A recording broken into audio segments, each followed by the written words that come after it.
राजा बलि बोला, अरे बहन सच बता, ये तेरे भरतार हैं, ये तेरे पति है, सच बता। लक्ष्मी जी बोली, भैया मैं सच कह रही हूँ, ये मेरे पति हैं। अगर विश्वास नहीं तो मैं ये राखी की सौगंध खाती हूँ कि मैं लक्ष्मी हूँ और ये मेरे पति नारायण हैं। राखी की सौगंध में खाऊं,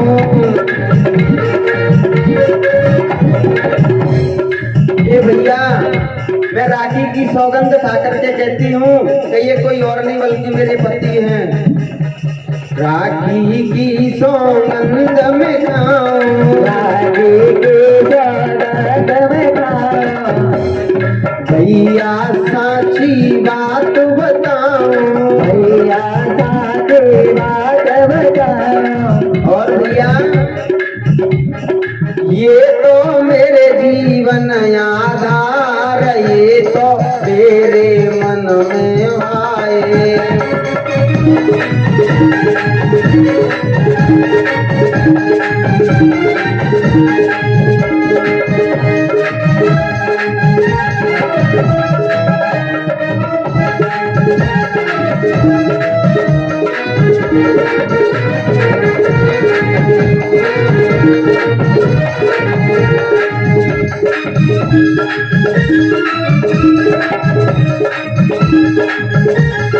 जय हो श्री राधे।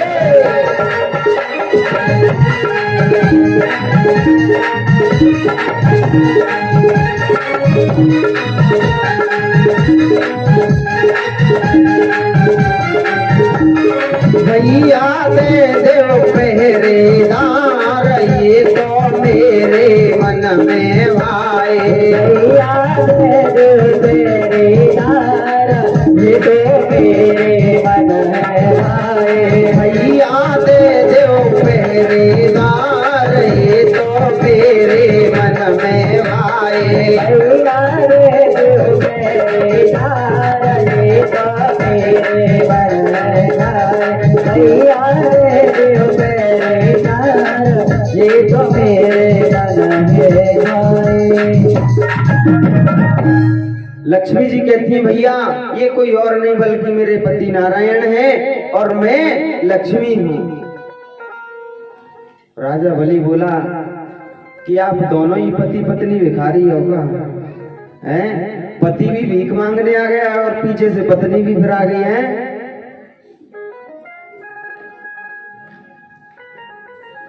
अब जब लक्ष्मी जी ने मांगा है तो राजा बलि ने उन्हें दे दिया है, कहा कि अब आप जा सकते हो।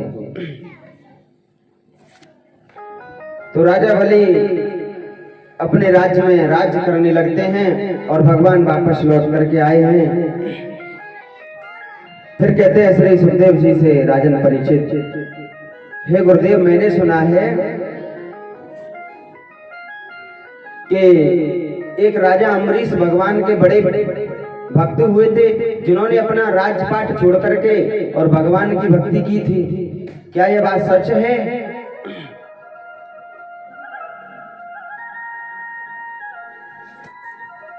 सुखदेव जी कहने लगे, राजन एक बार की बात है कि भगवान के परम भक्त अम्बरीश जी ने एकादशी का व्रत किया। एकादशी का व्रत जानते हैं भैया, करती हैं आप?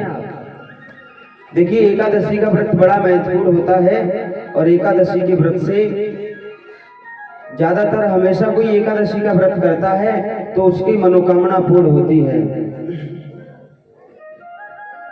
वृंदावन में एकादशी के दिन बड़े धूमधाम से एकादशी का व्रत मनाया जाता है।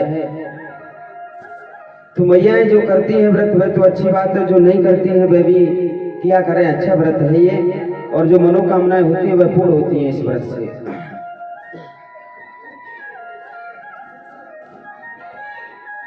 तो एक दिन महाराज अम्बरीश जी ने और एकादशी का व्रत किया। एकादशी का व्रत किया है उन्होंने, तो उस एकादशी के व्रत में उन्होंने कुछ ब्राह्मणों को निमंत्रण दिया और कहा कि आप हमारे यहाँ पर सादर आमंत्रित हैं और आप हमारे यहाँ पर भोजन पर आइए, आप हमारे यहाँ भोजन पर आइएगा। तो भोजन पर बुलाते हैं तो राजा बलि जो राजा अम्बरीश जी हैं वह स्नान करने के लिए जाते हैं। रास्ते में दुर्वासा ऋषि मिल जाते हैं। देखिए दुर्वासा ऋषि एक महात्मा है, संत हैं। ये इतने बड़े संत हैं कि अपनी माया से कुछ भी कर सकते हैं। किसी को भी व्यक्ति को अपने श्राप से राजा को भिखारी बना दें और भिखारी को राजा बना दें। इतनी कठिन तपस्या की थी इन्होंने भगवान की। तो राजा अम्बरीश जी दुर्वासा ऋषि को भी अपने यहाँ पर भोजन पर बुलाते हैं। तो धीरे धीरे एकादशी निकलने वाली है, द्वादशी आने वाली है, लेकिन अम्बरीश जी भोजन पर नहीं आए। सभी ब्राह्मण खाना पीना खा पी के चले गए, लेकिन अम्बरीश जी नहीं आए। अब नहीं आए तो क्या होता है कि राजा अम्बरीश विचार करते हैं कि दुर्वासा जी अभी आए नहीं हैं और द्वादशी लगने वाली है। अगर द्वादशी आ गई तो मेरा व्रत बेकार जाएगा। इसलिए उन्होंने जल पी करके अपने व्रत को खोल दिया।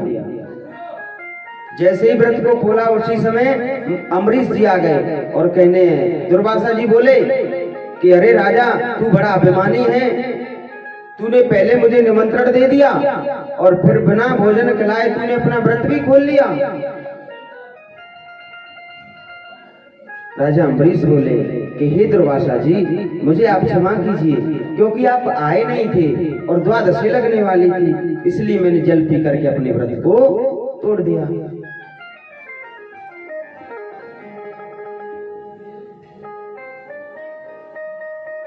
तो दुर्वासा जी को क्रोध आ जाता है, तो उन्होंने एक राक्षसी को उत्पन्न किया। एक राक्षसी उत्पन्न की और उससे कहा कि आप जाओ जाकर के हम राजा अम्बरीश को जला दो। देखिए राजा अम्बरीश वैसे महाराज हैं, राजा हैं, लेकिन राजा होते हुए भी अपने राज्य पे नहीं राज्य करते हैं, राज्य नहीं करते हैं। वह भगवान की भक्ति में लीन रहते हैं। जो भगवान ने हाथ दिए उन्हें, वो हाथों से भगवान की सेवा पूजा किया करते हैं, और जो भगवान ने उन्हें मुख दिया है उस मुख से भगवान के नाम का गुणगान करते हैं, और जो आंखें दी हैं आंखों से भगवान के दर्शन करते हैं।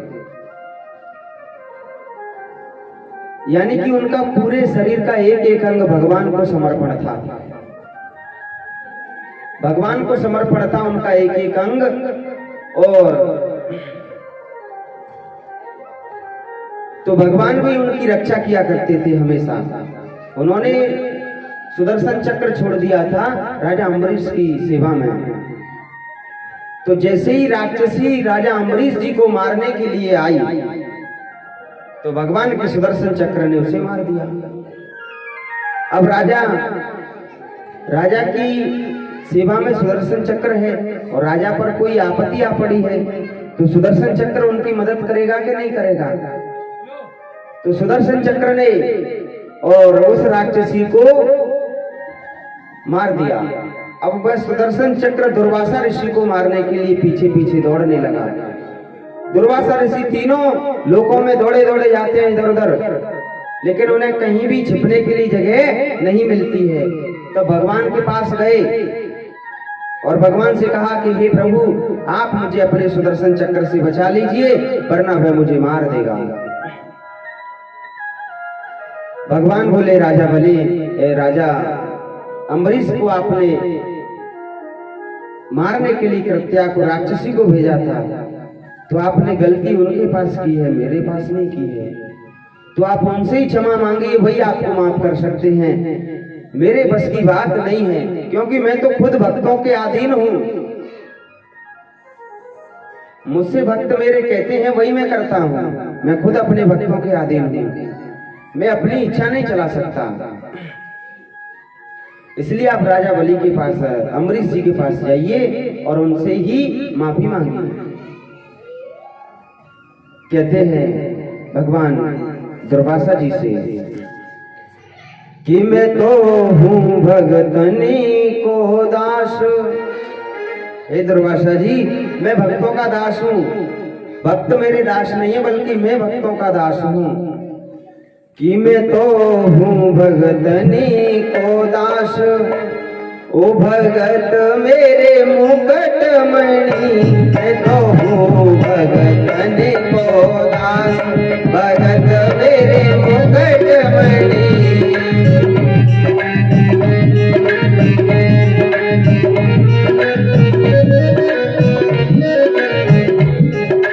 कहते हैं दुर्वासा जी से भगवान कि मैं भक्तों का दास हूँ और अपने भक्तों को मैं सर पर बिठा करके रखता हूँ। मैं तो हूँ भगतनी को दास, भगत मेरे मुकुट मणि।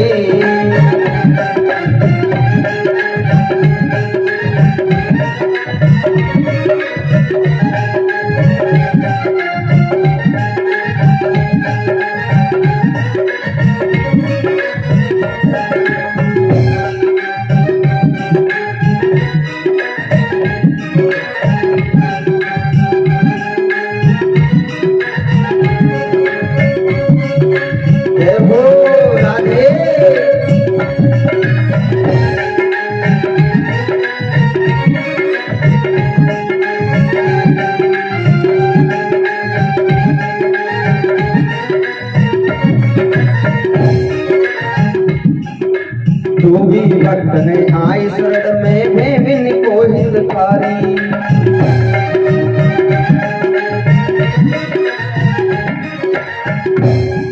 भगवान कहते हैं कि जो भक्त मेरी शरण में आता है, मेरे पास वह एक कदम चल करके आता है तो मैं उसके पास 10 कदम चल करके जाता हूँ। जो भी आए मेरी शरण में, मैं बिन को हितकारी।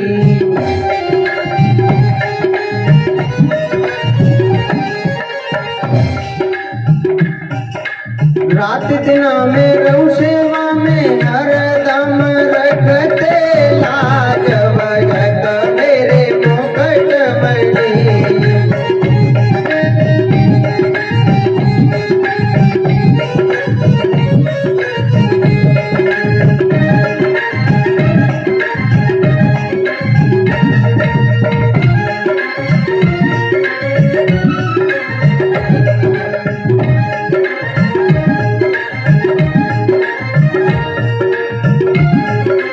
जय हो श्री राधे।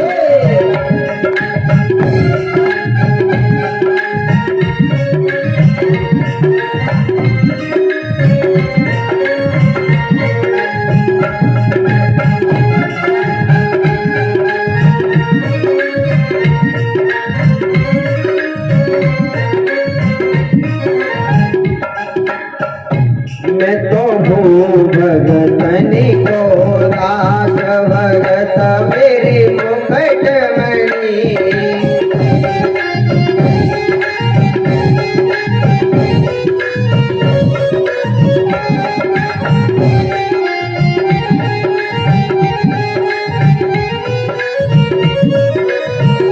मैं तो हूँ भगतनी को दास, भगत मेरे मुकुट मणि।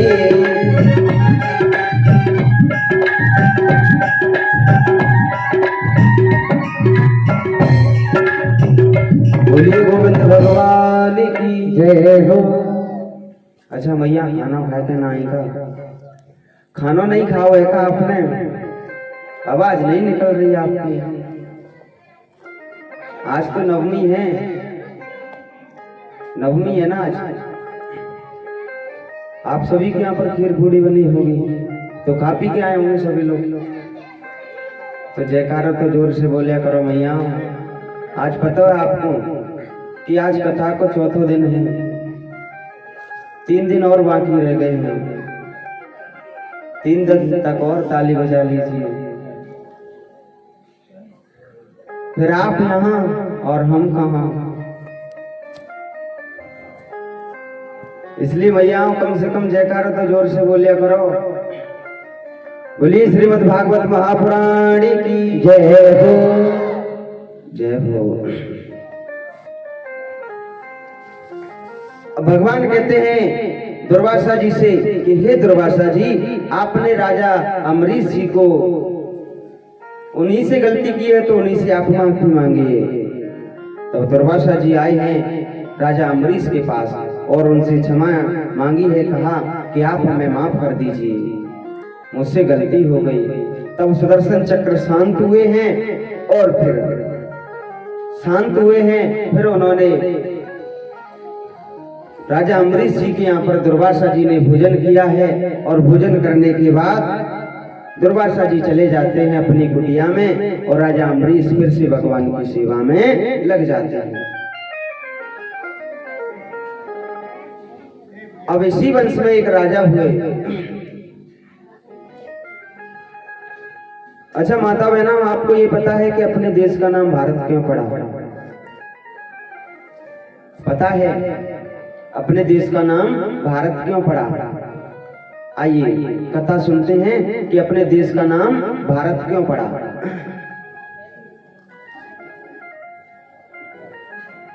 देखिए, अपने देश का नाम भारत इसलिए पड़ा कि अपने देश में एक बड़े ही स्वाभिमानी, बड़े अच्छे संस्कार वाले राजा थे जिनका नाम था भरत जी। दो भैया हैं भरत जी, उनके बड़े भैया हैं और भाभी है और भरत जी हैं और उनके माँ बाप हैं। तो देखिए, जो भरत जी हैं वह भगवान की सेवा में लगे रहते थे। तो जब तक उनके माँ बाप रहे तब तक उन्हें काम धंधा करने की कोई जरूरत नहीं पड़ी। अब माँ बाप के जाने के बाद भैया भाभी का राज्य आ गया। तो भैया भाभी कहते उनसे, भरत जी से, कि हे भरत, अगर तुझे इस घर में रहना है तो काम करना पड़ेगा, तभी तुझे खाना मिलेगा, वरना यहाँ खाना नहीं मिलेगा। देखिए, माँ बाप का प्यार ऐसा होता है कि बेटा चाहे कैसा भी हो, अच्छा हो बुरा हो, शराबी हो जुआरी हो, माँ उसे कभी अपने घर से भगाएगी नहीं, क्योंकि उसने उसे जन्म दिया है। माँ ने अपने बेटे को जन्म दिया है, इसलिए उसके लिए कैसा भी है तो उसका बेटा ही ना। तो जब तक भरत जी की माँ जिंदा थी तब तक उनकी अच्छी सेवा पूजा करती रही, लेकिन जैसे ही उनके माँ बाप गुजरे तो उनके भैया भाभी का राज्य आ गया। भैया भाभी का राज्य आ गया तो अब तो जड़ भरत जी से कह देते कि अगर तुझे इस घर में रहना है तो काम धंधा करना पड़ेगा, अगर काम धंधा नहीं करोगे तो आपके लिए खाना कहां से आएगा। तो अब जड़ भरत जी बोले, भैया मैं क्या काम कर सकता हूँ, मुझे तो कुछ काम नहीं आता, मैंने तो बचपन से भगवान की भक्ति की है, बस वही आता है। तो भरत जी के भैया बोले कि भरत तुझे जाना है वहां जा सकता है, यहाँ तेरे लिए घर में अब जगह नहीं है।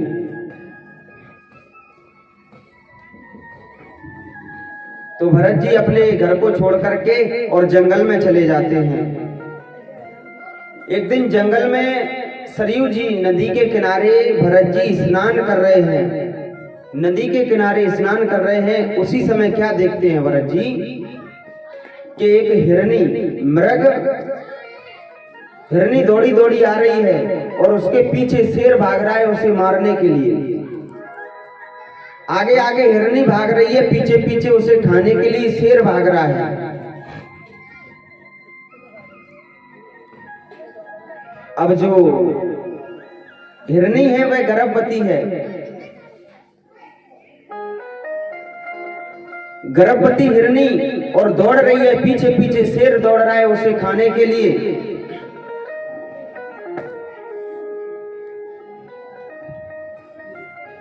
पीछे पीछे शेर दौड़ रहा है उसे खाने के लिए। तभी जैसे ही वह नदी आई तो नदी पे खड़े होकर के हिरनी ने जोर से छलांग लगाई तो हिरनी तो उस तरफ नदी को पार करके उस तरफ पहुंच जाती है, लेकिन जो उसके पेट में बच्चा था वह नदी में गिर जाता है, वह नदी में गिर जाता है। तो यह दृश्य भरत जी अपनी आंखों से खड़े खड़े देख रहे हैं। भरत जी देख रहे हैं तो भरत जी, जो हिरनी थी वह उस पार जाकर के अपने प्राणों को त्याग देती है बेचारी। तो भरत जी सोचते हैं कि हिरनी तो मरी ही गई, अब इसका बच्चा रह गया है, मैं इसे बचा लेता हूं। तो भरत जी ने उसे जल में से निकाला और नदी के पार पे रखा और उसे बचा लिया। अब तो धीरे धीरे उससे, हिरनी के बच्चे से, हिरन से इतना प्रेम हो गया, भरत जी को इतना प्रेम हो गया कि उसके बगैर रह भी नहीं सकते भरत जी। जब तक भरत जी उस मृग को, इस हिरन को खाना ना खिला दें तब तक खुद खाना नहीं खाते, इतना प्रेम हो गया।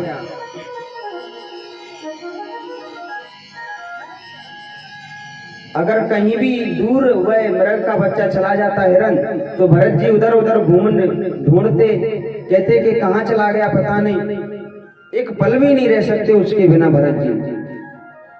तो एक दिन क्या होता है कि भरत जी की कुटिया के पास बहुत सारे हिरन आए, हिरनों का झुंड आया और उसी हिरनों के झुंड में वह जो भरत जी का हिरन था वह भी उन्हीं के साथ मिल जाता है। मिल जाता है तो वह वहां से कहीं दूर चला जाता है। जब भरत जी ने इधर उधर देखा तो कहीं नहीं मिला, तो भरत जी ने उस हिरन के बच्चे के वियोग में अपने प्राणों को त्याग दिया। जिस प्रकार से भगवान राम के वियोग में, भगवान राम वन के लिए जा रहे थे तब दशरथ जी ने अपने प्राण छोड़े, उसी प्रकार से भरत जी ने और हिरन के वियोग में अपने प्राणों को छोड़ दिया।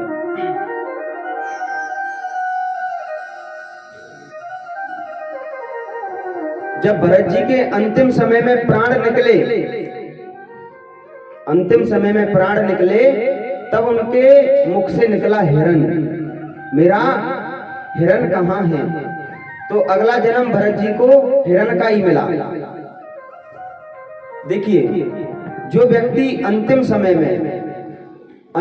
में जिसका ध्यान करता है, जिसका ध्यान करता है उसे अगली योनि, अगला जन्म उसी का मिलता है। अगर कोई व्यक्ति अंत समय में जिस चीज का ध्यान करता है उसे अगला जन्म उसी का मिलता है, ऐसा भागवत जी में बताया गया है। तो आगे चल करके भरत जी को हिरन का जन्म मिला तो उन्हें पूर्व जन्म की पूरी बातें याद आ गई, तो उन्होंने हिरन वाले जीवन को भी त्याग दिया। अब उन्हें एक परिवार में, संस्कार वाले परिवार में जन्म मिला है। इस बार सबसे छोटे भैया बन करके आए हैं भरत जी, और इस बार उनका नाम हुआ जड़ भरत। इस बार उनका नाम जड़ भरत पड़ गया। जड़ भरत नाम पड़ा है उनका। तो उन्हें अपने पूर्व जन्म की, इस जन्म में भी पूरी कहानी याद थी कि मैं कौन था, क्या था, कैसे था। तो उनके पिताजी उन्हें एक बार उनसे कहते हैं कि बेटा भरत, आप अपने खेतों पर चले जाओ और आप अपने खेतों की रखवाली करना, उन्हें कहीं चिड़ियां दाने ना चुग जाएं, क्योंकि फसल को नष्ट कर जाती है हमारी चिड़ियां। तो आप चले जाइए और वहां जाकर के देख आना। भरत जी पहुंचे हैं अपने खेतों पर, तो वहां क्या देखते हैं कि पूरे खेत में जनावर ही चिड़ियां चुग रही हैं दाने। तो पहले तो भरत जी विचार करते हैं कि अगर मैं इन्हें भगा दूंगा तो मुझ पर पाप पड़ेगा, क्योंकि ये चिड़ियां भी भगवान की हैं और हम भी भगवान के हैं, और ये अनाज मिल रहा है वह भी भगवान का ही है। जब सब कुछ भगवान का है तो हम क्यों भगाएं इन चिड़ियाओं को, खाने दीजिए, कहते हैं भरत जी। मैं पानी ला दो, पीने के लिए पानी। कहते हैं कि राम ही की चिड़िया राम ही को खेत, कि राम ही की चिड़िया और राम ही को खेत, चुंग ले चिड़िया भरी भरी पेट। राम की चिड़िया राम को खेत, चुंग लो चिड़िया भरे भरे पेट। राम की चिड़िया राम ही को खेत, ये राम ही की चिड़िया है, राम की ही चिड़िया है, पक्षी है और राम जी के ही खेत हैं। तो आप भर भर के पेट खाइए, मैं आपको नहीं भगाऊंगा। राम ही की चिड़िया राम ही को खेत, चुंग ले ओ चिड़िया भरे भरे पेट। राम की चिड़िया राम को खेत, चुंग लो चिड़िया भरे भरे पेट।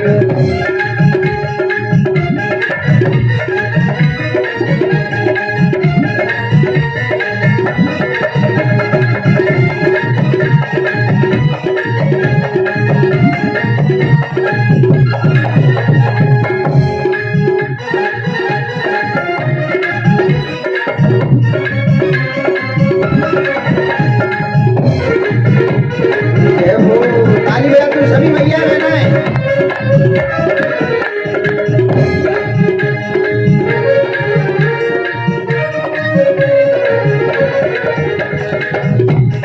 और कहते हैं भरत जी,